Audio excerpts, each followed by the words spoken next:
saint nom de Jésus-Christ. Amen. Alléluia. Prenons nos Bibles. Romains 8.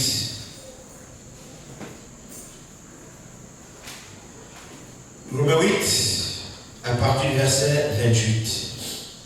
Notre texte est au tableau. Nous allons continuer notre message de dimanche, la puissance du pardon. Amen. Romains chapitre 8, commençons à partir du verset 28. Nous savons du reste que toutes choses concourent au bien de ceux qui aiment Dieu, de ceux qui sont appelés selon son dessein. Car ceux qu'il a connus d'avance, il les a aussi prédestinés à être semblables à l'image de son Fils, afin que son Fils soit le premier-né de beaucoup de frères. Et ceux qu'il a prédestinés, il les a aussi appelés. Et ceux qu'il a appelés, il les a aussi justifiés. Et ceux qu'il a justifiés, il les a aussi glorifiés. Que dirons-nous donc à l'égard de ces choses? Si Dieu est pour nous, qui sera contre nous? Lui qui n'a point épargné son propre Fils, mais qui l'a livré pour nous tous, comment ne nous donnera-t-il pas aussi toutes choses avec lui? Qui accusera les élus de Dieu? C'est Dieu qui justifie. Qui les condamnera? Christ est mort. Bien plus, il est ressuscité. Il est à la droite de Dieu et il intercède pour nous. Pas pour tout le monde, mais pour nous. Que Dieu bénisse la lecture de sa parole. Et pendant que nous sommes debout, avant que je m'oublie, restons encore debout. Nous avons des requêtes de prière. Il y a notre sœur Dorcas, notre jeune sœur Dorcas, la fille de notre sœur Ariane, qui est malade. On m'a appelé tout à l'heure à la maison. On a dû même la transporter dans la brouette parce qu'elle ne savait pas marcher comme vous le savez. Et là, elle vient m'appeler, elle est sortie tout à l'heure, c'est elle qui m'a appelé pour dire qu'elle est internée à l'hôpital des Iraniens. Elle est hospitalisée, l'enfant de notre soeur. Nous allons les revoir, nous allons se prier pour notre soeur Félicité qui n'est pas là. Le corps de son petit frère est sorti aujourd'hui et elle va voyager demain avec un corps. La raison de son absence ici parmi nous. Nous allons prier pour le succès de cas, notre petite fille Dorcas et notre soeur Félicité. Élevons-nous à prier notre Dieu. Notre merveilleux Sauveur, revenons à toi parce que nous savons que tu es notre Dieu. Tu n'as pas changé. Tu demeures de même d'éternité en éternité. C'est toi qui guéris les malades. Nous savons, Seigneur, que l'hôpital ne guérit pas, mais la guérison vient de Dieu. Seigneur, c'est pourquoi en cet instant, nous élevons nos voix en tant que le peuple Dieu, en tant que ton Église, Seigneur. Nous nous élevons contre ce démon épanoui, ce démon de fièvre typhoïde qui a attaqué l'enfant de notre soeur, c'est notre fille. Seigneur, mon Père bien-aimé, notre jeune soeur Dorcas, Père bien-aimé, nous élevons nos voix, nous nous élevons contre ce démon. Nous n'épargnons les fièvres typhoïdes et nous condamnons cela ce destin. Dans le nom de Jésus, nous condamnons ce démon et nous leur donnons de libérer ce corps. Dans le nom puissant de Jésus, que la guérison de Golgotha, que toi qui es à Golgotha, soit effective, Seigneur, dans la santé de notre soeur de Dorcas. Que le sort de l'ennemi soit fou à l'échec, que les desseins de Satan dans sa vie soit fou à l'échec. Dans le nom de Jésus, nous condamnons tout le sort du diable, nous condamnons tout le dessein du diable, Seigneur. Et que tu manifestes ta puissance, tu manifestes la victoire de Golgotha dans la vie de notre soeur Dorcas, Seigneur, afin qu'elle soit restaurée, qu'elle soit rétablie, qu'elle soit guérie. Nous ne manquerons pas, Seigneur, de te glorifier. Sur notre soeur Félicité, qui a été éprouvée en ce moment, Seigneur, qu'elle va devoir partir demain très tôt pour accompagner la dépouille de son petit frère. Oh Dieu, nous savons que dans les moments difficiles, nous pouvons compter sur toi, parce que tu es également aussi notre consolateur. Peux-tu consoler le cœur de notre soeur éprouvée, consoler notre soeur qui a été éprouvée ainsi que toute la famille, afin que Seigneur mon Père, par cette épreuve, il ne puisse pas malheurer la foi, mais qu'il puisse se rapprocher de toi, sachant Seigneur que nous faisons partie, parce que nous sommes aussi également candidats. Si Seigneur tu ne viens pas maintenant, nous sommes aussi candidats à cette mort. Mais nous ne craignons pas la mort. Nous devons craindre celui qui a le pouvoir sur la mort. Fortifie notre soeur pendant ces moments difficiles. Va avec elle, Seigneur, épargne des accidents et ramène-la saine et sauve, Père. Nous te confions toutes ces requêtes entre tes mains. Souviens-toi aussi, Père, de notre frère Kevin qui a travaillé. Souviens-toi aussi, Père, de notre soeur Marie qui n'est pas là. Oh Dieu, je te recommande tous ces gens entre tes mains. Que tes bénédictions reposent sur chacun de nous. Nous te le demandons, Père, au nom de Jésus-Christ. Amen. Vous pouvez vous asseoir. Soyez bénis de la part du Seigneur. Amen. Que les bénédictions du Seigneur nous enrichissent. Amen. Nous sommes toujours heureux de venir dans sa maison. Amen.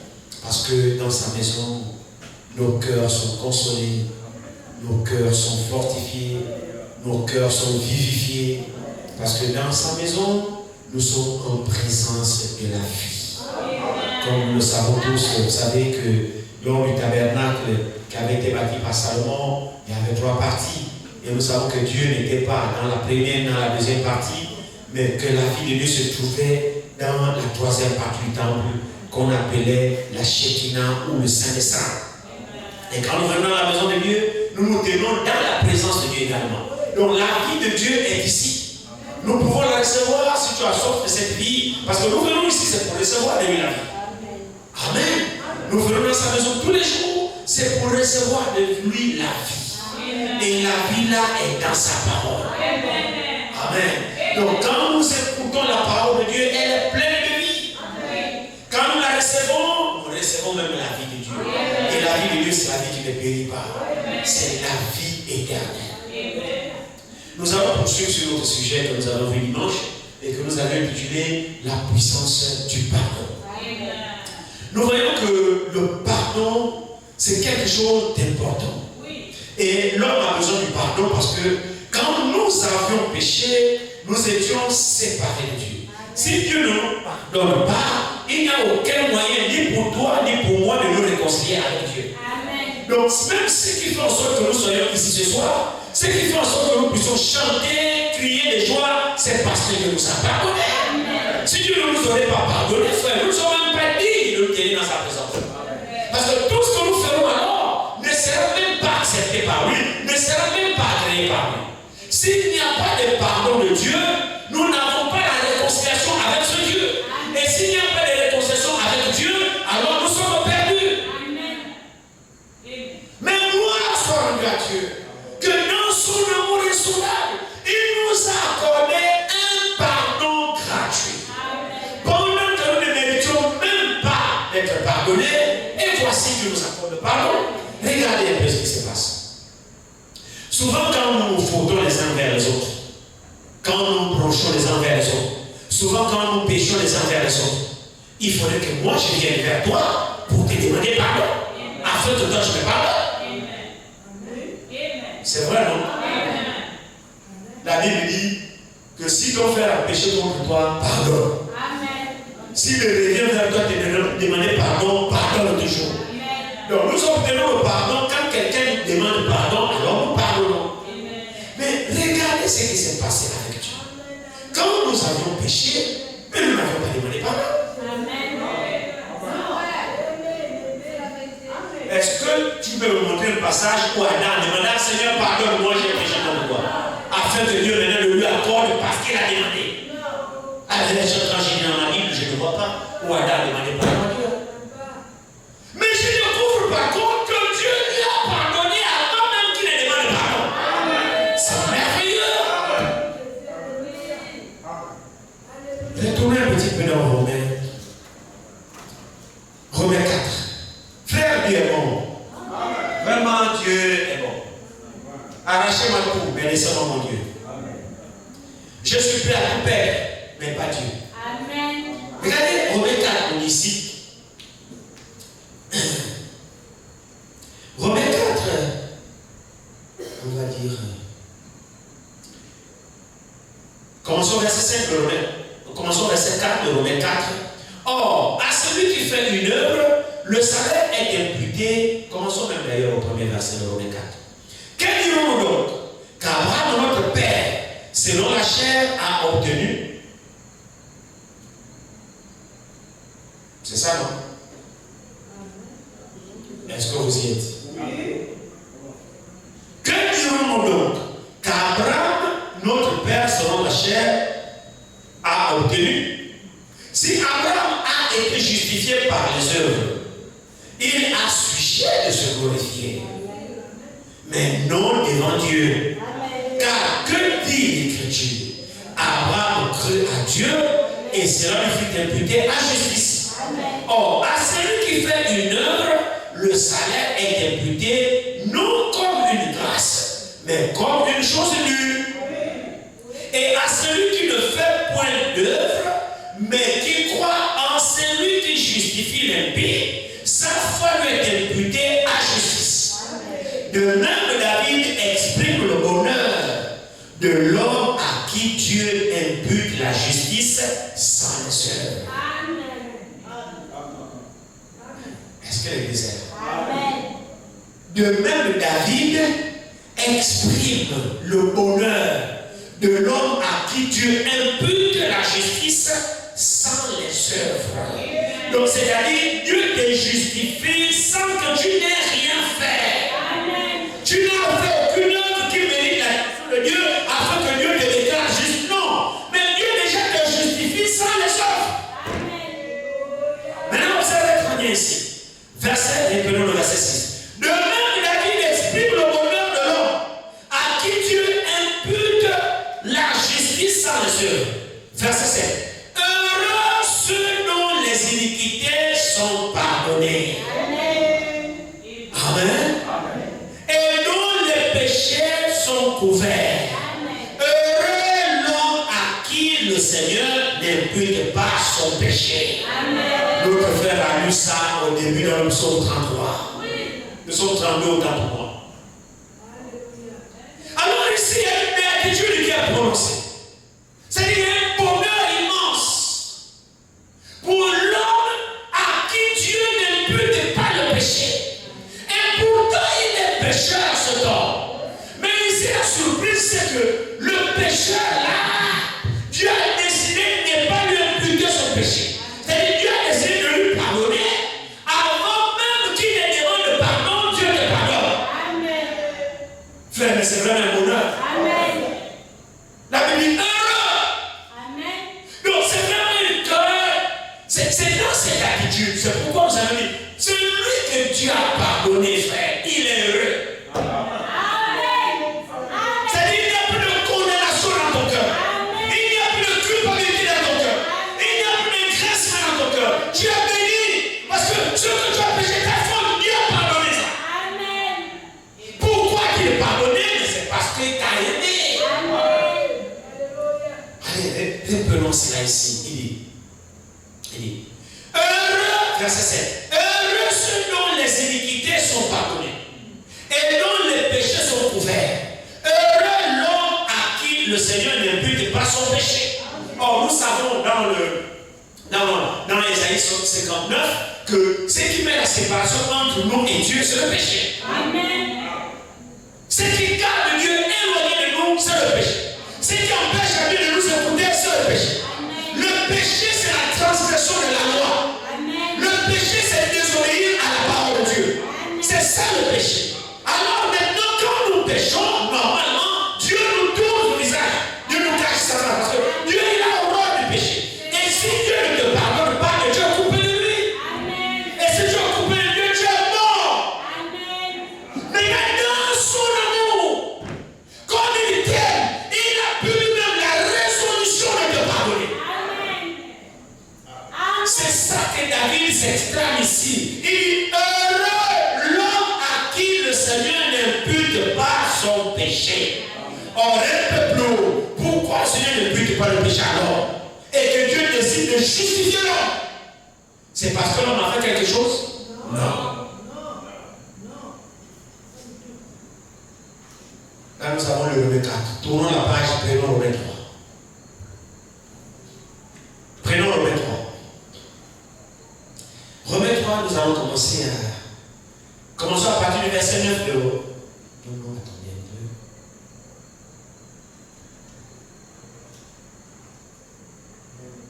Commençons au verset 9 de Romain 3.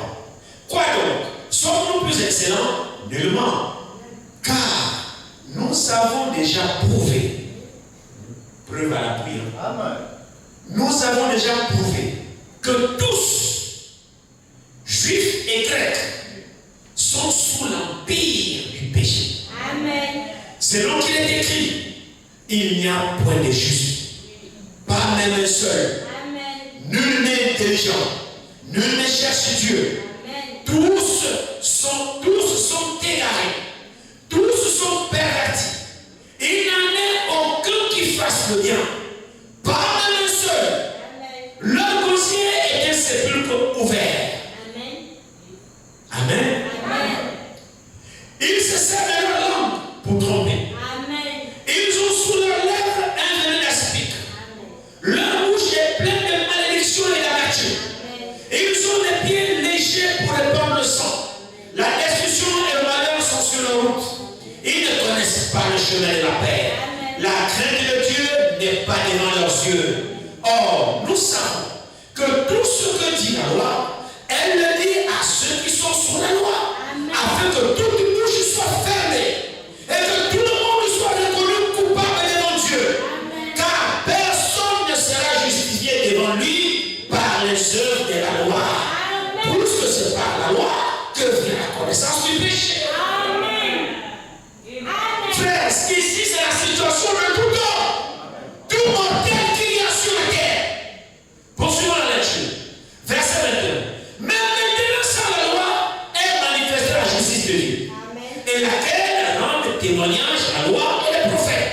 Justice de Dieu par la foi en Jésus-Christ. Pour tous ceux qui croient. Il n'y a point de distinction. Car tous ont péché. Et sont privés de la gloire de Dieu. Voici la commission de l'homme. Voici ta commission ce soir.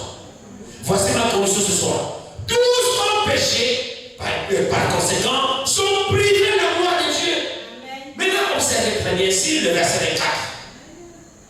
Regardez la main de Dieu. Le verset 24 dit, et ils sont, d'abord le verset 23, reprenons, car tous ont péché et sont privés de la gloire de Dieu. Verset 24. Et ils sont tous justifiés, et ils sont gratuitement justifiés par sa grâce, par le moyen de la rédemption qui est dans Jésus-Christ. Oh, c'est merveilleux. Déjà le verset 23 dit, car tous ont péché et sont privés de la gloire de Dieu. Mon frère, ma soeur, tu n'as rien fait. Tu es un pécheur ce soir. Tu es coupable devant la justice de Dieu. Il n'y a rien que toi ici tu puisses faire pour te permettre de te réconcilier avec Dieu. Il n'y a rien. Tes efforts sont vains. Ton intelligence est vaine. Ta capacité est nulle. Il n'y a rien ici que toi tu puisses faire, que tu fabriques toi-même pour dire bon, je vais faire ceci, Dieu va m'accepter. Il n'y a rien. Alors intervient la bonté de Dieu. Intervient la gloire de Dieu. Intervient la grâce de Dieu. Intervient la miséricorde de Dieu. Intervient l'amour de Dieu dans le verset 4. Qui nous laisse attendre ici dit, et ils sont gratuitement justifiés par sa grâce. Avez-vous entendu ça? Ils sont gratuitement justifiés. Or, qu'est-ce que la justification? La justification veut dire tu n'as jamais rien fait. Quand quelqu'un a été justifié, c'est-à-dire on t'a accusé, et maintenant on vient démontrer par là, oh, mais en fait, c'est pas lui. Alors tu es justifié. C'est ça la justification. Or, la justification ici de Dieu, c'est pas qu'on n'a rien fait. C'est ça qui est par contre paradoxal. La justification de Dieu ici, on est bien coupable.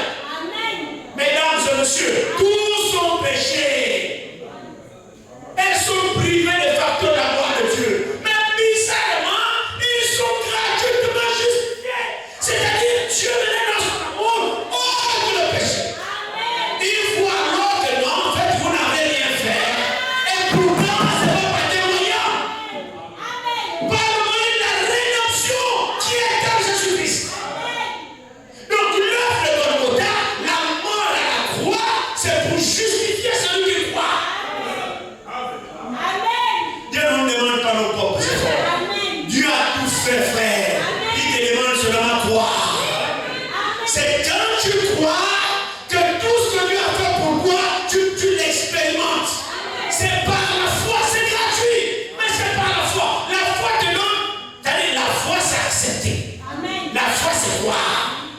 C'était un cadeau. Tous les lieux, ce sont les dons. Les dons, c'est le cadeau.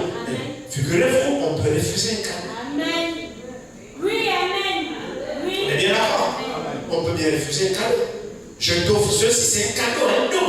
Mais on refuse le don. Amen. Donc le don n'est pour toi que si tu acceptes. Amen. Parce qu'il y a une possibilité de refuser le don. Amen. Ah, il y en a qui refusent le don de Dieu gratuit pour l'humanité, qui est Jésus-Christ. Il y a qui le refusent au détriment de leurs affaires. Et pourtant, Jésus, c'est le don de Dieu, le don gratuit de Dieu pour l'humanité. C'est par Jésus que nous sommes sauvés. C'est par lui que nous sommes pardonnés. En fait, Dieu s'est résolu lui-même de régler le problème de l'homme dans son amour. C'est pourquoi il avait dit, l'homme dont l'Éternel ne pute pas le péché. Frère, quand vous rentrez dans les profondeurs de l'œuvre de la rédemption, vous serez reconnaissant de toute votre vie. Amen, amen, amen. Amen. Amen. La puissance du pardon. Si Dieu ne t'aurait pas pardonné, même ce soir, tu n'es pas digne de t'asseoir ici. Oh, qu'est-ce que nous avons dit d'être assis et louer Dieu? Mais c'est son pardon. Le pardon que je ne mérite même pas.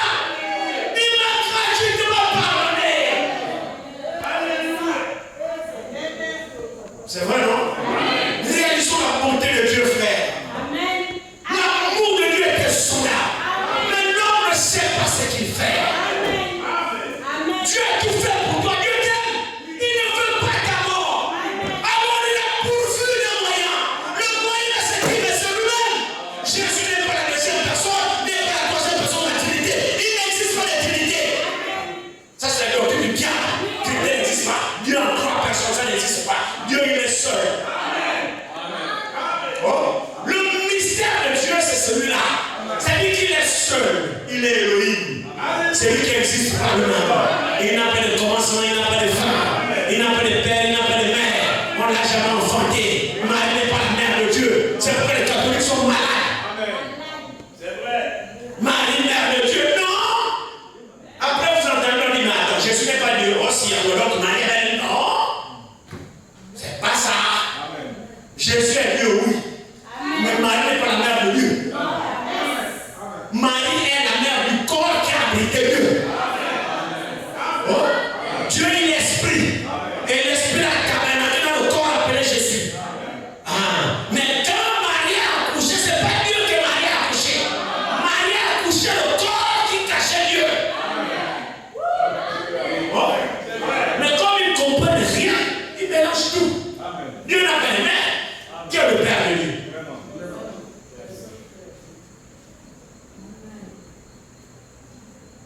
C'est l'amour de Dieu. Pour te sauver, pour me sauver, pour te pardonner, pour me pardonner, il a quitté la forme spirituelle dans laquelle il était, la grande colonne de feu, le grand chauffard, l'invisible, celui qui avait une lumière inaccessible. Ah, c'est ce que Timothée nous dit. Celui qui habite une lumière inaccessible. La lumière, frère, là où Dieu habite, c'est la lumière des lumières, des lumières, des lumières. Au point où tu as vu ici, tu ne peux pas voir ça, tu vas percer la vue. C'est pourquoi pour le voir dans cette forme, nous avons besoin d'être changés. Et nous le voulons tel qu'il est. Parce que nous voulons revêtir sa nature. Mais avec cette chair-là ici, on ne peut pas voir cette gloire. Non. Même Moïse dans la gloire passagère, sous le sang de bouc et le taureau, quand il pénètre la tente d'assignation, dans la présence de Dieu, il sort, le visage est illuminé. C'est vrai. Obligé de mettre le voile. Obligé de mettre le voile. Parce que les enfants d'Israël voyaient que le visage de Moïse est illuminé. Obligé de mettre le voile pour cacher. Mais ça, c'est une gloire passagère. Alléluia. Mais la gloire que Jésus nous donne, c'est la gloire de Dieu lui-même.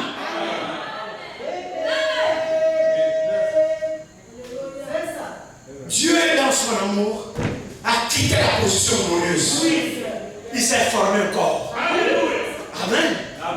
Il s'est formé un corps. C'est pourquoi Jésus a été conçu. C'est une conception immaculée. Hein? Une conception immaculée. C'est-à-dire sainte. Marie ne pouvait pas toucher les hommes. Parce que c'était Dieu lui-même qui devait venir dans ce corps. Dieu lui-même a quitté sa gloire. Il s'est formé un corps.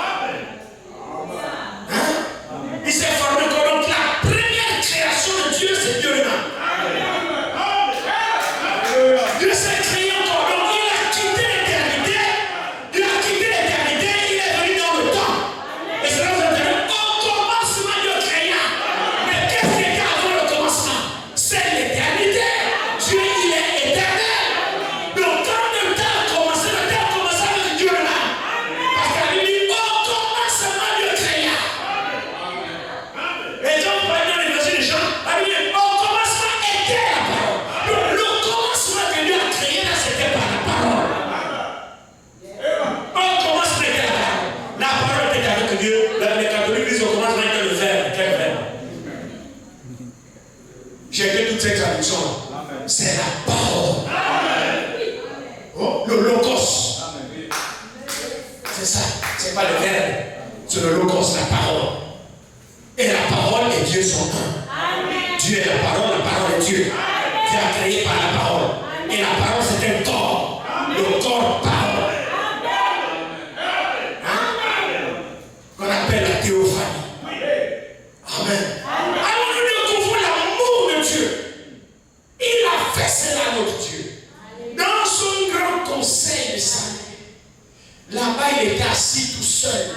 Aucun ange l'a conseillé. Il n'a appelé personne pour lui demander son avis. Bon, Gabriel, tu penses quoi? Michael, tu penses quoi? Qu'est-ce que tu me conseilles? Frère, il n'a pas de conseiller, notre Dieu. Non, il n'a pas de conseiller. C'est lui qui a tout créé. C'est nous qui avons besoin de son conseil. C'est vrai, Michael a besoin d'être conseillé par Dieu. Gabriel a besoin d'être conseillé par Dieu. Toutes les créatures se soumettent au Créateur. Lui ne reçoit l'instruction de personne. Dans pensée même, il n'en a pas besoin. Alléluia. On ne l'aide pas. Il n'a pas besoin d'être aidé. Il est le tout suffisant. C'est comme ça qu'il s'est révélé à moi.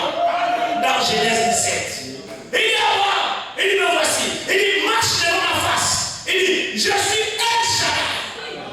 C'est comme ça, hein, Genèse 17. Il dit à moi aussi, je suis El Shaddai. Ça veut dire le tout puissant, le tout suffisant. Il n'y a rien qui nous manque. El Shaddai, c'est le tout puissant. Donc maintenant, El Shaddai, vous n'avez plus d'autre puissant. C'est comme ça qu'il s'est révélé là-bas. Il dit marche devant ma face et sois intègre. Premièrement, il dit je suis El Shaddai. Je te révèle qui je suis. Ne t'amuse pas avec moi. Ne joue pas avec moi. Je ne suis pas ton ami. Je ne suis pas un homme. Je ne suis pas un ange. Je suis El Shaddai. Alléluia. Est-ce que c'est présenté comme ça aussi à toi? Est-ce que toi tu sais qu'il est El Shaddai? Est-ce que toi tu sais qu'il est le tout-puissant? Alors si tu le sais, marche devant sa face et sois aussi intègre parce que tu as aussi affaire à El Shaddai. Il n'est pas seulement El Shaddai pour Abraham, il est aussi El Shaddai pour toi. Il est aussi El Shaddai pour moi. Alléluia. Tous ceux qui viennent à lui, il se présente en tant qu'El Shaddai. Pour que tu n'aies pas à trembler devant une situation. Pour que tu n'aies pas à plonger dans une situation. Parce qu'il s'est révélé à toi en tant que le tout-puissant. Alors quelque chose qui arrive, regarde à moi. Je suis El Shaddai. Je ne sais pas si tu le reconnais comme El Shaddai. Mais si oui, pourquoi tu parles? Pourquoi tu as des soucis et un problème? Si tu sais qu'il est El Shaddai pour toi, alors il est le tout suffisant. Confie ton problème. Quel est ton problème? Quel est ton problème? Qu'est-ce qu'il ne peut pas faire? Frère, il n'est pas seulement El Shaddai pour Abraham. Il est El Shaddai pour moi ici. Notre histoire est de El Shaddai. On dit mais n'est plus. Est-ce que ce soit El Shaddai? Vous le croyez? Il peut tout faire. Mais il agira selon ta foi. C'est vrai ce que je vous dis. Selon ta foi, ce soir même là, il peut le faire. Parce que même jusqu'à maintenant, là, il est El Shaddai. Amen. Alors il s'est révélé comme ça. Il a quitté cette loi. Il est venu naître. Il a marché sur cette terre. C'est ce qui dépasse les musulmans. Oh non, Dieu n'a pas engendré, on ne l'a pas engendré, laissez si oui, c'est pas à votre niveau. Mais si Dieu ne sait pas faire fils, tu es mort. Parce que dans cette forme, dans la forme glorieuse, il ne peut pas te sauver. En tant que lumière inaccessible, en tant qu'esprit, l'esprit peut planer au mouvement de ce vaisseau. Cet esprit qui remplit l'espace. Dieu, il est partout à la fois. Il est à chaque extrémité de la terre jusqu'à l'autre bout de la terre. D'un regard, il voit les limites du monde. Toi, tu ne sais pas voir ça. Ah, il est puissant. Mais dans cette forme, il ne pouvait pas te sauver. Il ne pouvait pas me sauver.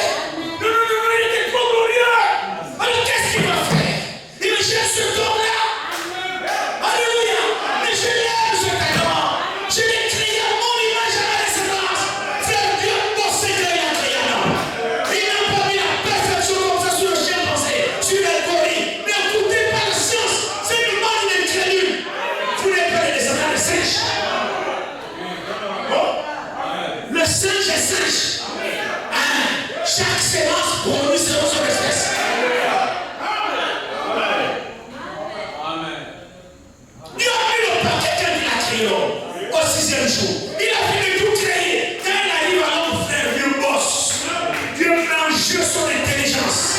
Oh, quel côté parfait. La création de l'homme. Et quand Dieu va décider de créer l'homme, qu'est-ce que Dieu va faire? Il n'y a aucune créature que Dieu a créée à son image et à sa ressemblance. C'est l'homme. C'est toi ici. Quand Dieu est arrivé pour te créer, Dieu a pu accomplir lui-même. Oh, vous connaissez qui est plus parfait que Dieu? Dieu est ce qui est parfait. Alors il a calqué l'homme à son image. C'est merveilleux, frère. C'est pour ça que Dieu a fait ce chef-d'œuvre. Il termine ce chef-d'œuvre et Dieu créa l'homme. Il le créa mâle et femelle. Il le créa à l'image de Dieu. C'est écrit comme ça dans la Genèse. Beauté parfaite à la création. Pourquoi voulez-vous que Dieu perde cette créature? Dieu a mis du ciel pour créer l'homme. Frère, je veux que vous soyez là où je suis maintenant. Parce que je suis là avec vous en même temps en train de réaliser ces choses. C'est extraordinaire, frère. Quand Dieu a créé l'homme, c'est extraordinaire. Il n'y a aucune créature que Dieu s'est posée et avec toute sa contraste. J'en sais rien, je sais pas. Amen. Il n'y a pas. L'homme, c'est pourquoi quand il est tombé, il dit non, tu ne peux pas tomber. Quand il dit non, je ne peux pas te perdre. Non, je ne peux pas. J'ai trop mis le paquet. Oui, j'ai mis du lien pour te réaliser. Je ne peux pas te perdre, c'est faux. Quand Lucifer a trompé l'homme, oh, il ne connaît pas les desseins de Dieu, Lucifer. C'est menteur, le diable. Vous savez, le diable n'est pas omnipotent. Le diable n'est pas omniscient. Le diable ne connaît pas tout. Non, le diable ne connaît pas. Savez-vous même que les choses de Dieu ici, le diable ne connaît pas l'Église. Les mystères que vous savez, le diable ne connaît pas l'Église. Parce que Dieu révèle ces mystères à l'Église. Mais là, c'est quand l'Église est pas que le diable ne connaît pas. Parce que ces choses sont révélées à l'épouse. Le diable n'a pas la révélation de Dieu. Quand vous vous taisez, le diable ne saura rien. Le diable ne s'attrapera sur ce que vous parlez. C'est pourquoi ne parlez pas beaucoup. C'est pourquoi lors de l'ouverture du 7e psaume, c'est pour cette raison que le 7e psaume cache le mystère entier que Dieu a préféré qu'on se taise dans le ciel. Parce que quand c'est silencieux, le diable ne sait pas faire grand-chose. Regardez même que l'aventurier s'est débrouillé à interpréter le silence. Et pourtant Dieu n'a rien dit. Il est fou. Dieu est beaucoup plus sage que lui. Parce que ce qui est dans le 7e psaume, c'est un mystère. Dieu a dit, premier psaume, il a révélé. Deuxième, il a révélé. Troisième, il a révélé. Quatrième, il a révélé. Cinquième, il a révélé. Sixième, il a révélé. Quand il arrive au 7e, il dit stop. Taisez-vous. Je connais le type là, le voisin.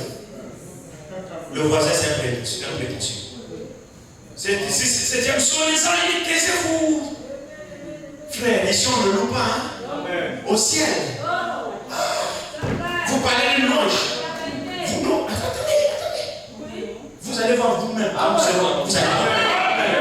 Vous ponctuerez à main à cette prédication pour prier. Ce qui est prêché, c'est vrai. Parce que vous vivrez, c'est vrai. Le ciel est dans l'évolution. Il est des grands rois. Ah mon Dieu n'est pas tiré. Il n'est pas non. Dieu c'est des grands rois. Oh mon Dieu. On danse devant Dieu. Mais David a reçu la révélation là-haut. Quand David est assez vrai, la couronne royale ne vaut rien devant ce grand roi. Nous ici, on n'a pas la révélation de la gloire que Dieu a. Amen. Amen. Là-bas, la Bible dit, on chante au ciel, nuit et jour, il n'y a pas de repos. Amen. Amen. Oui. Amen. Même au Ligue, on chante après on s'était. Le roi, on chante pendant après on s'était. Mais lui là-bas, on chante nuit et jour, on n'arrête pas le louange. On ne vous inquiétez pas, c'est pas vous. Il a créé des créatures spéciales qui ne font que ça. Mais je pense qu'il t'a créé aussi pour que tu l'adores. Le problème c'est que toi tu ne comprends pas que toi tu es fait pour l'adorer. Et pourtant il y a des créatures angéliques là qui chantent Saint, Saint, Saint, l'éternel notre Dieu. Tous les jours, matin, midi, soir, tous les jours. D'éternité, c'est la louange. Mais pourtant ces anges-là, l'un de leurs lorsqu'il a péché, il a emporté une partie. Dieu n'est pas mort pour eux. c'est difficile de manquer. Mais toi ici, quand tu es tombé, non, quand tu ne peux pas tomber. Amen. Je vais te ramener. C'est ce qu'on appelle la rédemption. Te ramener à ta position initiale. Cela a été rendu possible par le sacrifice de Jésus-Christ. C'est pourquoi Jésus-Christ n'est pas la deuxième personne de Dieu. Non. Le seul sauveur, c'est Dieu. Comment va-t-il sauver? Alors ce mystère, c'est que quand nous sommes tombés dans un corps de chair, Dieu est un esprit. Dieu a dit non, il faut que je le sauve. Mais pour nous sauver, Dieu a dû venir dans le même corps que toi et moi. Nous, Jésus-Christ. C'est pourquoi il déclarait, je suis dans le Père est en moi. C'est lui qui m'a vu, a vu le Père. Aucun prophète ne pouvait dire ça. Moïse ne pouvait jamais dire que si vous m'avez vu, vous avez vu Dieu. Personne ne pouvait jamais dire ça. Mais quand Jésus vient dire, c'est lui qui m'a vu, a vu le Père. C'est-à-dire, c'est lui qui a vu Jésus, a vu Dieu. Jésus est l'image visible du Dieu invisible. Moïse n'était pas l'image visible du Dieu invisible. Non, Moïse était un homme dans lequel Dieu se voilait et travaillait. Mais Jésus était l'image physique, visible du Dieu invisible. C'est-à-dire, en Jésus, toute la plénitude de la divinité habite en lui. Tout Dieu s'est fondu. Or, à Moïse, c'était pour tout Dieu. En Moïse, c'était une portion de Dieu qui se reposait dans Moïse. Dans Habakkuk, c'était une portion. Dans Isaïe, c'était une portion. Dans Michée, c'était une portion. Dans Jean-Baptiste, c'était une portion. Tous les prophètes, c'était une portion de Dieu qui se voilait en eux. Mais quand Jésus vient, c'est tout Dieu.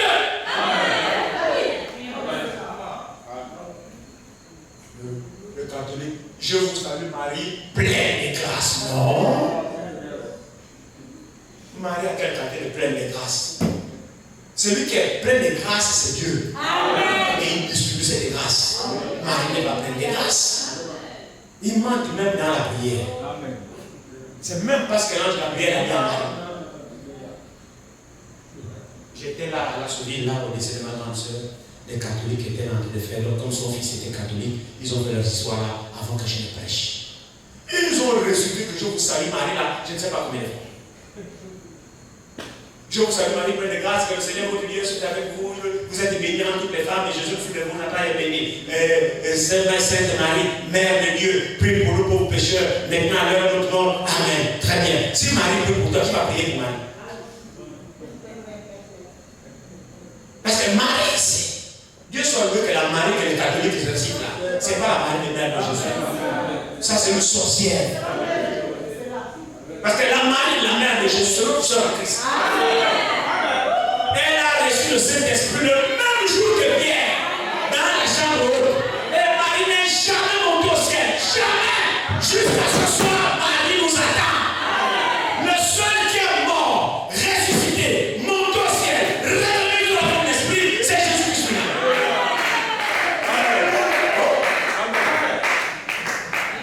Marie n'est pas ressuscitée.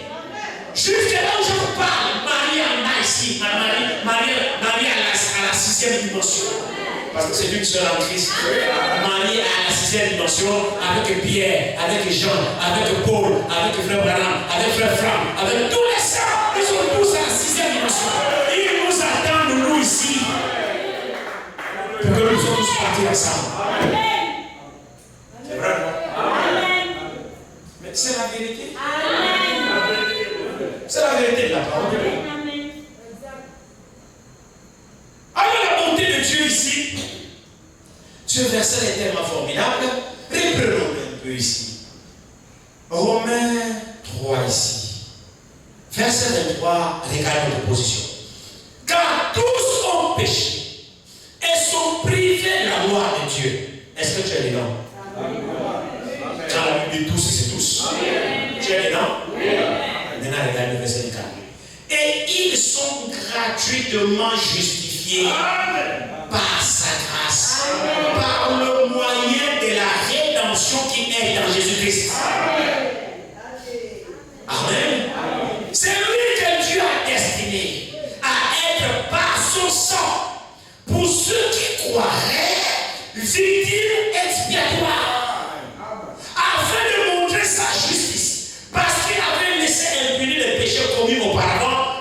de sa patience. Il montre ainsi sa justice dans le temps présent de manière à être juste tout en justifiant celui qui est à la foi en Jésus. Je veux que nous puissions comprendre.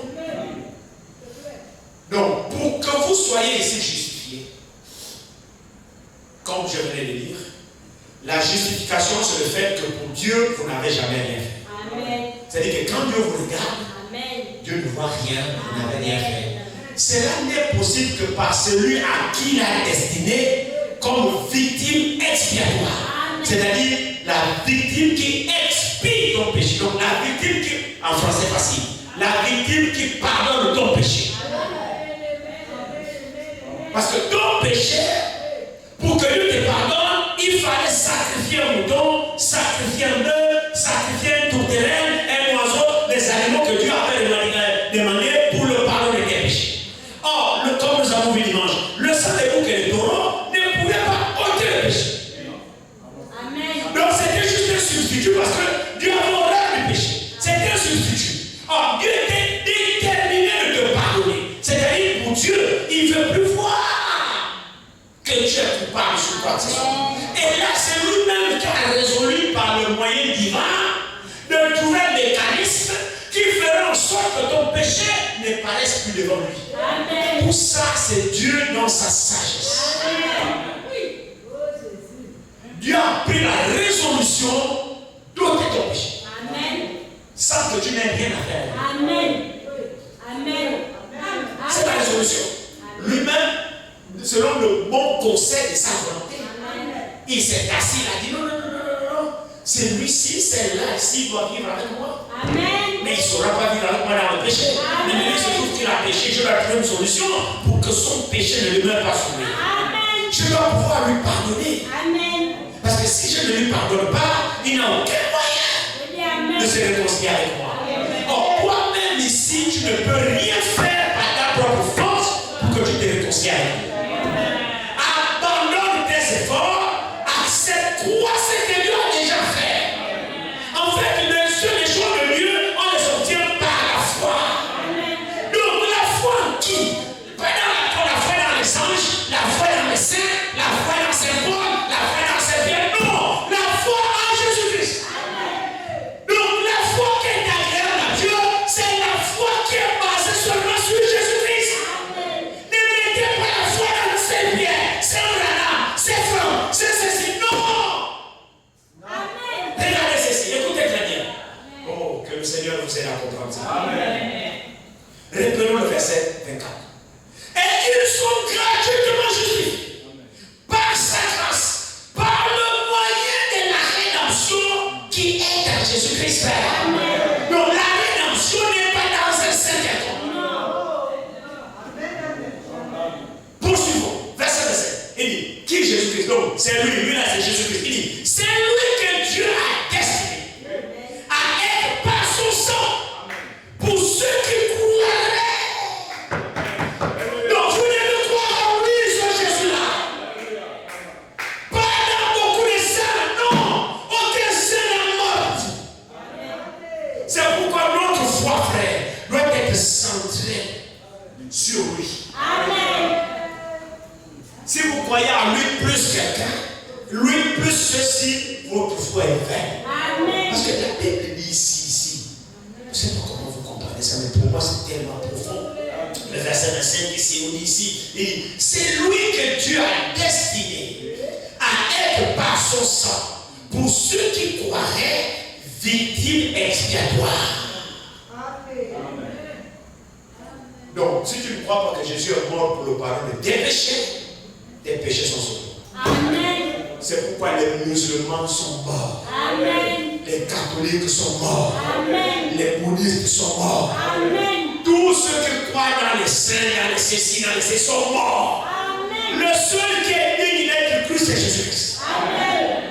Parce que c'est lui que Dieu a destiné par son sang pour ceux qui croiraient victimes expiatoires pour leurs péchés. Donc celui que Dieu a destiné pour le pardon des péchés. Donc Dieu, le pardon des péchés, c'est lui. Amen. Reçois-le. Amen. Vous vous souvenez de Daniel Curie? Amen. Vous vous souvenez? Cette histoire que le messager raconte. Un puissant prédicateur, Daniel Curie. Alors il prêchait, il évangélisait. Plein de campagnes de croissance à Daniel Curie. Il prêchait. Alors, il raconte un jour, il rentre dans une vision, je crois quelque chose dans ce sens. Et là, il voit dans la gloire pour aller au ciel. Quand il arrive quelque part, il trouve les anges barrières. Écoutez, laissez-moi passer. Toi, tu es qui? Oh, comment? Vous ne me connaissez pas? Non, toi, c'est présente-toi. Mais je suis le grand évangéliste, Daniel Curie. Vous prenez pour qui? Il dit, attends, on vérifie d'abord dans le registre. On va voir Daniel Curie. Et la belle l'autre, non? Un grand évangéliste, le bishop Daniel Curie. Très bien. Daniel Curie. Désolé, on ne trouve pas votre nom ici dans le registre. Daniel Curie, comment ça? Attends, grand évangéliste, je fais de ville en ville prêcher, comment on a. C'est là ici, il n'y a pas ton nom, il n'y a pas Daniel Curie ici. Frère au ciel, c'est pas le malin qu'on fait ici. Je comprends. Et vous savez, Dieu dans sa bonté permet que les mortels, certains mortels, pendant qu'ils sont vivants, fassent des expériences de l'au-delà. Comment les choses sont là, et ils reviennent, ils nous donnent un aperçu pour vous montrer que c'est vrai ce qui est là-bas. Ça, c'est la bonté de Dieu. Il te fait tomber dans un coma, il permet seulement de faire. Il dit, tu as vu ce qui est écrit à faire, regarde seulement. Après, bon, retourne, témoigne ça à tes frères. Le messager aussi a vu ça, non? Il est allé au-delà du temps, il a vu ce qu'il y a là-bas. Et quand il est revenu, il dit, lorsqu'il a quitté son corps, il est monté, il voit comment il sort du corps. Et il regarde bien sur le lit, il voit le tas de chair, son vieux corps là bien sur le lit, il sort en esprit. Et quand il va là-bas, il va dans la gloire, en présence de Dieu. Il voit tous les saints. Notre précieux frère, ils sont venus l'embrasser. Ils ont dit, si tu n'étais pas venu, nous ne serons pas ici. Nous, le message que tu nous as prêché, c'est la vérité que tu nous as parlé. Tu nous as pointé ce homme-là comme la seule victime expiatoire pour nos péchés. Parce que tout était prêche, tu nous prêchais l'homme de Galilée. Et c'est ce homme que tu nous as fait croire. Et c'est cet évangile qui nous amène ici. J'espère que vous suivez. Si on vous prêche quelqu'un, frère, quittez cette église. Si on ne vous prêche pas l'homme de Galilée, Jésus-Christ, quittez-la. Même si on vous raconte des histoires, aucun homme ne peut vous sauver. Alors il était là-bas. Et puis les se sont venus. Notre précieux frère, après, je ne comprends pas. Je ne comprends pas. Qu'est-ce que c'est? Je ne comprends pas. Une fois, il a dit, ce sont les tiens. Ce sont les tiens. Il a dit, les miens. Quand les Branham sont nombreux comme ça, les miens, quand les Branham comme ça, mais t'es pas nombreux. Et non, ce sont des convertis. Les convertis de ton ministère. Et puis, il y a une jeune soeur qui vient là-bas toute belle, les cheveux ici. Jeune, la frère, toute belle. Alors, la l'ange lui dit, celle-là avait plus de 90 ans quand il a mené au Seigneur. C'est une vieille maman. Quand le messager l'a baptisé, quand le Seigneur a présenté Jésus-Christ, elle a cru sur la terre, elle avait plus de 99 ans. Et là-bas, à la gloire, le messager dit, elle était jeune. Toute belle. Tous ses cheveux. Frère, tu ne perdras pas tes cheveux. La Bible dit, vos cheveux sont comptés. Frère, croyez à ces choses. Elle va le nom point de l'âge, les épaules sont amorties, on ne les jamais t'inquiète pas. Toutes tes cheveux, tu les retrouveras dans la gloire. Le nom de tes cheveux sont comptés. Aucun ne cherchera son frère. C'est écrit ici. Alors, il s'est contacté. Notre précieux frère. Après, il dit, je veux voir Jésus, il est où? Je veux voir Jésus. Cet homme-là que j'ai prêché, je veux le voir. L'ange lui a dit, attends, une minute, il viendra à toi. Mais avant, tu dois d'abord être jugé. Il dit, ah, jugé? Oui, tu dois d'abord être jugé. Parce que il faut qu'on juge ce que tu as prêché. Si ce que tu as prêché est conforme à la parole de la Bible.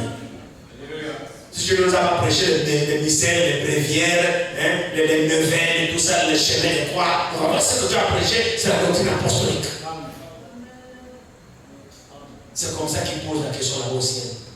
Est-ce que Paul est ici? Oh oui, Paul est ici. Est-ce que Pierre est ici? Oh oui, Pierre est ici. Est-ce que oui, ils sont ici? Il dit alors, ok. Si Paul, Pierre et ceux qui ont cru à ce qu'ils ont prêché sont entrés, alors les miens aussi entreront. C'est là où toute la foule a dit, c'est sur ça que nous nous reposons. Vous comprenez alors pourquoi, avec toutes ces expériences, nous prions des jours, Seigneur, aide-nous derrière cette chair à ne pas mettre lumière. Ah, frère, non. Parce que finalement, c'est à tout ce sujet. Amen. Alors, pour revenir à la lecture, on a dit, ah bon, écoutez, comme tu fais un peu tout le bruit, tu es un grand évangéliste, très bien, on va voir. On va donner un questionnaire. Si tu le puzzle là, si tu le remplis, alors tu passes. On l'a donné qui dit oui. Tu étais évangéliste, oui, j'ai prêché la parole de Dieu sur la terre. Ok, très bien. Tu étais serviteur de Dieu, oui, j'étais serviteur de Dieu. Ok, très bien. N'as-tu jamais menti quand tu étais sur la terre? Tu te souviens que tu as menti un jour? Daniel qui répond, il dit oui, j'ai menti. Ok, d'accord. N'as-tu jamais pris quelque chose qui ne t'appartenait pas sur la terre? Daniel qui répond, ah si. Je me souviens avoir pris quelque chose qui n'était pas bon. Ah ok, d'accord. As-tu jamais fait quelque chose de mal un jour, tout ça? Daniel qui répond, si. Ah, non, tu n'es pas juste alors. Daniel qui dit quoi? Non, je ne suis pas juste. Dans ce cas, tu peux pas entrer. La voix retentit, condamné. Malgré qu'il fut prédicateur, oui. Malgré qu'il prêchait avec force, oui. Mais c'était Romains 3, verset 4, l'a rattrapé. Amen. Il dit quoi Romains 3, verset 4? Regardez ici.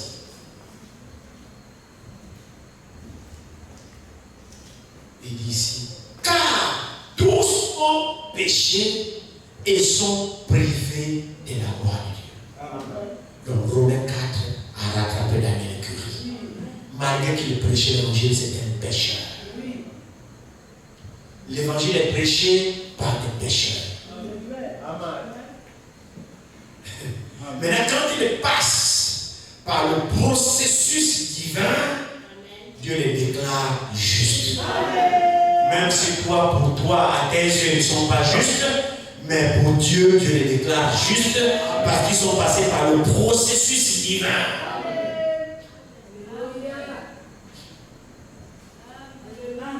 Alors, quand la condamnation est tombée sur Daniel, il dit, et de là, il a entendu une voix plus douce qu'il n'a jamais entendue dans sa vie. Il dit même la voix d'une mère n'est pas douce comme ça. Il entend quelqu'un qui s'interpose entre Dieu et lui. Il dit, Père, qui se présente, c'est Jésus. Il dit, sur le visage le plus doux qu'il ait jamais vu sur la terre. Il dit, Père, mets ça à mon compte. Souviens-toi que quand je suis allé à Golgotha, c'était pour Daniel Curie. Daniel Curie a pris position pour moi. Il m'a accepté malgré ses fautes. Alors ces fautes-là, le mensonge, le vol, tout ce qu'il a fait là, mais c'est sur mon compte. Quand le messager raconte cette histoire, quand vous écoutez la bande audio, il pleure. Il a même arrêté de prêcher. Il dit, je ne peux plus continuer à prêcher. Il dit qu'il prendrait position pour moi ce jour-là, qu'il plaiderait pour moi. Alors il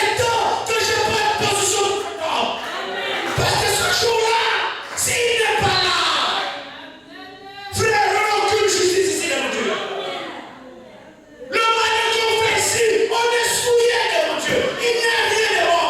Mais ce homme de Galilée, prenez position pour lui. Il a déclaré ici, il a dit, celui qui prendra position pour moi sur la terre devant les hommes, moi aussi je prendrai position pour lui devant mon Père.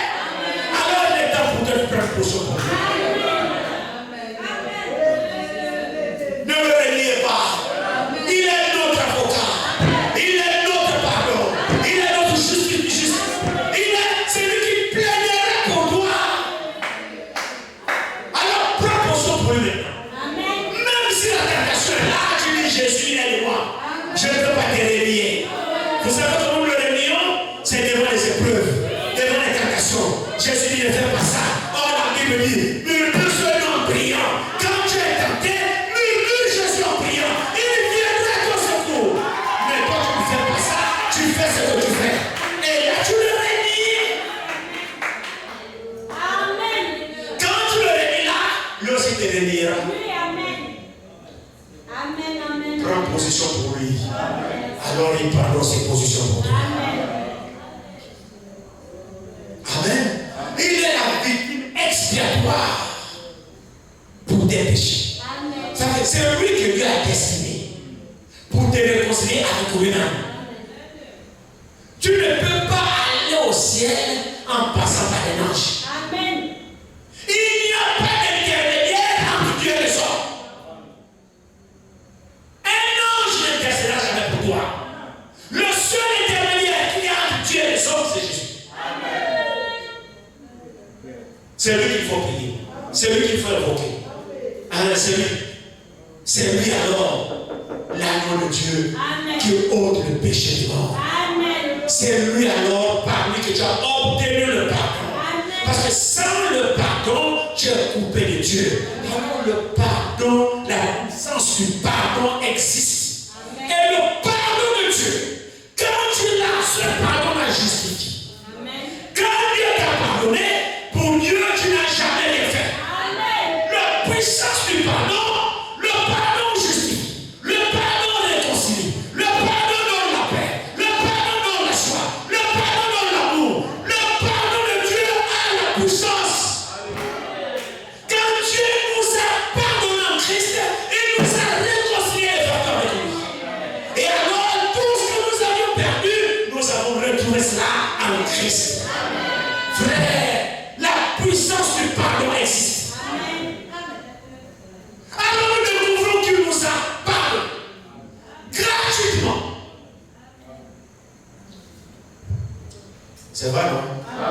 Alors cette bonne nouvelle doit être proclamée. Allons-y dans Ésaïe 40. Qu'est-ce qu'il nous dit ici? Ésaïe 40, écoutez très bien. Ésaïe 40 nous fait déjà une annonce ici. Il dit, consolez mon peuple.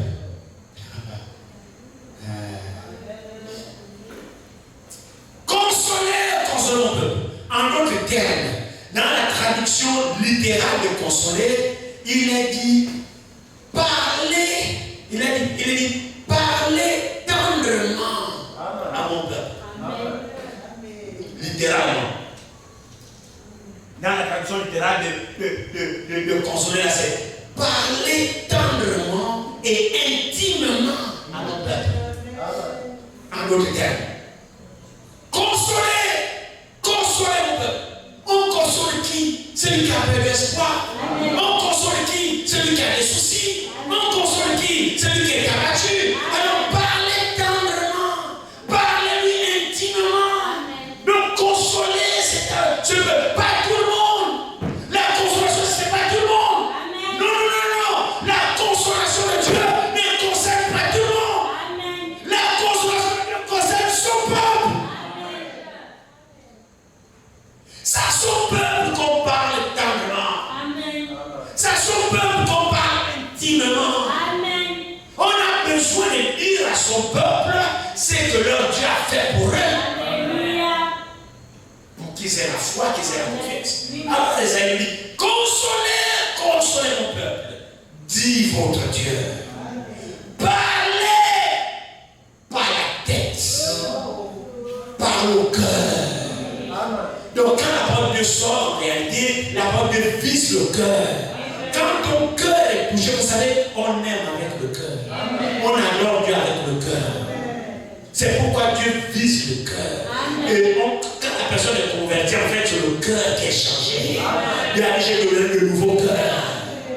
J'ai donné le cœur des chairs, pas les têtes. Là, vous avez la tête, il est là. Parce que la tête, c'est là où le diable. La tête, c'est le terrain favori de Satan. C'est pourquoi Dieu ne vient pas avec la tête. Vous êtes là pour réfléchir, les bacs plus français, quand tu réfléchis avec la faculté intellectuelle, c'est ta tête que tu manges. Dieu ne travaille pas avec la tête. Non. Parce que Dieu sait que la tête, là-bas, l'ennemi, c'est son terrain favori, le raisonnement. C'est pourquoi Dieu lui dit, Satan prend la tête, moi je prends le cœur. Ils se sont partagés. Dieu a dit Satan, si tu veux prendre la tête de l'homme, comme ça tu résonnes. Mais moi je parle, je traite avec mon peuple par le cœur. Il te chuchote dans le cœur. Tu attends ça doucement. Ma fille, arrête de faire ce que tu fais. Mon fils, écoute-moi. Cette petite voix là, c'est dans le cœur. C'est pas la tête. Pendant que Dieu te parle dans le cœur, lui il vient ici. N'écoute pas. Tu peux faire. Dieu sait. Mais Dieu parle dans le cœur. C'est vrai, non? Ah ouais, ici. Consolez mon peuple. Dis votre Dieu. Parlez au cœur de Jérusalem. Et criez-lui que sa servitude est finie. Amen. Vous avez entendu ça? C'est pas les bonnes nouvelles, ça? Qui a fait ça? C'est Dieu. Mais là, Dieu veut vous annoncer ça. Pas sa servitude sera terminée. Non, elle est finie. Maintenant, c'est fini. Pendant que je parle, c'est fini. Et Dieu me dit ce soir de te dire ça. Et d'annoncer ça. Bon, maintenant, j'ai besoin de me rassurer. Est-ce que tu fais partie du peuple? Alors, il m'a dit ce soir, parle au cœur de Jérusalem. Parle au cœur de mon peuple. Et dis-lui que sa servitude est finie. C'est-à-dire que tu es dans le service du diable. Dans l'esclavagisme où le diable et Satan est lié. Dans le désir sexuel, dans le vol, dans le mensonge, dans le dirigisme, dans le concours. Il dit c'est fini. J'ai payé. Annonce ça à mon peuple. Ils ont besoin de savoir ça pour qu'ils soient renseignés. Que non, en fait, tu es déjà libéré. Oh, écoutez bien très bien. J'ai dit ceci. J'ai annoncé à mon peuple que sa servitude est finie. Donc, avec toi, tu es esclave. Mais tu n'étais pas formé que tu es libéré. Tu pensais que tu étais toujours sous l'esclavage. Tu n'avais pas l'information. Alors tu obéissais à Satan. Tu mens, vole, tu voles, triche, tu triches. Tu obéissais parce que tu étais en prison, Mais Jésus t'a délivré depuis. Et tu n'étais pas au courant. Alors il a résolu de mener et d'annoncer la bonne nouvelle. Maintenant quand tu prends conscience de ça, alors lève-toi. Avant même je suis en prison, non, j'ai payé. C'est comme quelqu'un qui a été gracié. Tu as été condamné. Et c'est exactement la même chose. Tu as été condamné, tu apprends, on t'a déjà gracié, mais l'info, c'est lui, le président, la décision était graciée. Et quand il a pris cette décision, c'est encore dans son secret. Tu n'es pas encore informé. Aussi longtemps que tu n'es pas informé, tu es toujours encore fait. Et tu es condamné. Mais il a déjà pris la décision, la résolution a déjà été prise, et ton plan est déjà là, il a signé, il est gracié. Mais sauf que pendant le temps qu'il a pris la résolution, il était gracié, jusqu'à ce que la nouvelle te parvienne, il y a un temps. Mais Dieu est destiné à ce que cette nouvelle te parvienne. Maintenant, lorsqu'on vient lire ton nom, que non, tu as été gracié. Dis-moi, oui, tu as été gracié. Ah bon, moi je dis oui, sois tu es gracié. Alléluia. Quelle sera ton attitude?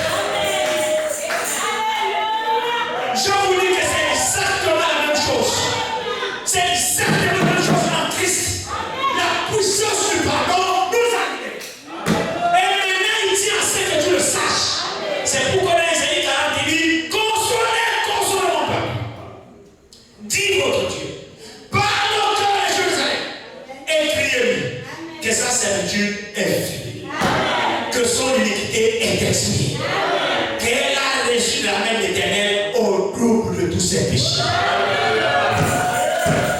Oh Jésus. Aïe, aïe, aïe. S'il vous plaît, votre attention. Est-ce que ça s'est accompli? Frère, c'est fait. C'est pas que ça va être fait, c'est fait déjà. Et ce qui est merveilleux, c'est que le dernier passage là me rend fou. Il dit ici, qu'elle a reçu de la main de l'Éternel au double de tous ses péchés. Au double. Comment ça, j'ai fait? Comment ça? Ça voudrait seulement dire. Ça voudrait simplement dire ceci. J'ai reçu la main de l'Éternel au double de tous mes péchés. C'est-à-dire, moi ici que vous voyez là, moi ici devant vous que vous voyez là, le double de mes péchés, c'est-à-dire les péchés que j'ai déjà faits. Écoutez votre ami, les péchés que j'ai déjà faits, là, c'est pardonné. Et les péchés que je ferai, que je n'ai pas encore fait, mais que Dieu sait que je ferai, c'est déjà pardonné. Avant même que je le pêche, Dieu a déjà pardonné. Et c'est la vérité que je vous dis. Avant même que tu l'aies péché, le pardon est déjà là. Parce que Dieu sait que tu feras ça. Avant le pardon t'a précédé. Donc tu as reçu un double de tes péchés. Et les péchés que tu as déjà fait, que tu as déjà confessé. Et c'est que tu feras dans la suite. Le pardon est valable. Confesse seulement. Quand tu feras, confesse. Le pardon est déjà payé. Il a payé d'avance. Oh, gloire à Dieu. Il a donné une caution d'avance. Il dit mon fils pécherait. Alors que nul pécherait, voici déjà le pardon. Le pardon est là avant le péché. C'est pourquoi avant que l'agneau pêche, l'agneau était déjà immolé dans la pensée de Dieu. Quand l'agneau a péché, Dieu a activé seulement le plan du salut. C'est vrai, frère. L'image de l'Apocalypse 5. L'agneau, quand Jean regarde, l'agneau n'était pas là. Il a pleuré. Après le regard, il ne pleure pas. Voici l'agneau de la tribu de Juda. Pour toi. Alors le messager dit, l'agneau n'était pas là. Ce temps-là était immolé dans la pensée de Dieu, dans la présence de Dieu, avant la fondation du monde. Et ce agneau ne pourra se tenir qu'au moment opportun. Tes péchés sont pardonnés. Tu as reçu la main de le double. Donc ce que tu as déjà fait et ce que tu feras encore demain avant l'enlèvement, c'est payé. C'est quoi ça? Mais c'est vrai, c'est payé. Tu as reçu au double de tes péchés. Jésus a payé. Alors quand tu tombes, tu as besoin d'entendre ça. Le diable viendra pour te condamner. Tu dis non, c'est payé. Tu confesses et puis c'est fini.